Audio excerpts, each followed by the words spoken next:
Hello लोगोफोर, नोंथांमोनखौ आंनि YouTube चेनेलाव बरायबाय गासैखौबो। नोंथांमोना नायनै माने गोबाङानो ट्रेन खुला जासिगोन आरो ट्रेना 15 एप्रिलनिफ्राय खुला जागोन बेफोरबायदिनि दावराव दावसि जागासिनो दङ। लोगोसे आंनावबो गोबां मानसिफ्रानो सोंहरगासिनो दङ माथो सोरबाया खुला खालामा होनदों आरो नोंथाङा मानो खुला खालामगोन होननानै बुंदों होननानै। नोंथांमोना बेखौ नायबानो फरायबानो मोनगोन नोंसोरो। मा होनदों on Thursday Civil Action Secretary Pradeep Singh Kaula said airlines are free to take ticket booking for any date after April 14 होनदों। माने April 14 नि उनाव माने टिकेटखौ बुकिं खालामनो हासिगोन होननानै होखाबाय आरोना अलरेडि।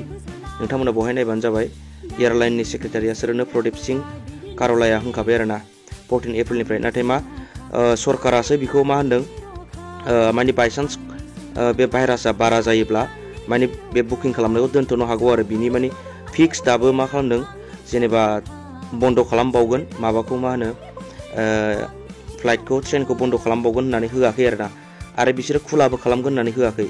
नाथाय माने बारायाबा मा होनो बे भाइरासजों मानसिफ्रा बारायाबा माने बिदिनो लासै स्ल'यै थाङोबा माने बे 14 एप्रिलनिफ्राय माने बुक खालामनो हागोन होननानै एयारलाइननि माबाया होखाबाय दे सेक्रेटारिया। बेखौ नोंथांमोना साननाङा माने बियो माखासे माने लिंक थायोना आलदा आलदा गावबागाव जेनेबा सरकारनिफ्रायसो होआखै बेखौ डाइरेक्टलि।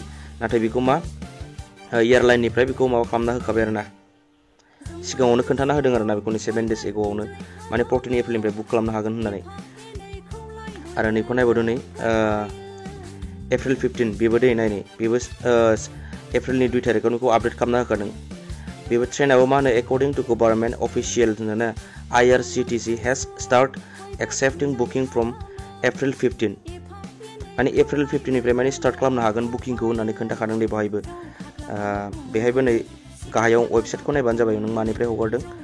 माने बेबो जागोनबो जानो हागौ जायाबो जानो हागौ दे। बारानिफ्राय बारा जायोबा इन्डियायाव बे भाइरासआ माने हगाराबो जानो हागौ आरो बन्द' खालामफिननोबो हागौ। नाथाय नोंथांमोना एकदम सियर मा होनो माबा जायाबा 14 एप्रिल बा 15 एप्रिलनिफ्राय नोंसोर बुकिं खालामनो हाखागोन। बेखिनियानोसै बाय।